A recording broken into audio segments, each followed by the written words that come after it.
свой первый рабочий день в крупной корпорации в Чикаго 45-летняя Эмили Харпер старалась выглядеть собранной и уверенной, хотя внутри ее переполняло напряжение. После многих лет однообразной карьеры она решилась на резкий поворот судьбы и приняла должность личного ассистента главы компании, влиятельного бизнесмена по имени Нейтан Роулс.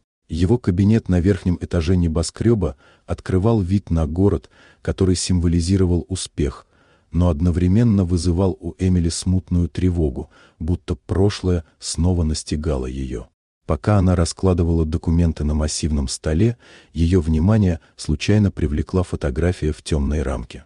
Это был снимок маленькой девочки, и Эмили сразу узнала себя. Фотография из детства, о существовании которой знала только ее мать, оказалась в кабинете человека, которого она едва знала. В этот момент привычная реальность дала трещину, а спокойствие рассыпалось. Нейтан заметил ее реакцию и не попытался скрыть снимок. Стало ясно, что их встреча не была случайной. Все, от стремительного приема на работу до его отстраненного внимания во время собеседования, оказалось частью давно продуманного плана. Постепенно Эмили осознала, что ее прошлое, о котором мать всегда говорила уклончиво, было искажено. Истина оказалась болезненной.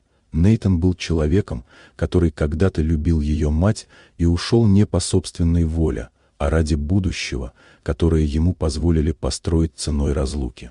Он искал их десятилетиями, сохраняя единственное напоминание, ту самую фотографию. Найдя Эмили уже взрослой, он выбрал самый осторожный способ приблизиться, не разрушив ее жизнь внезапным признанием.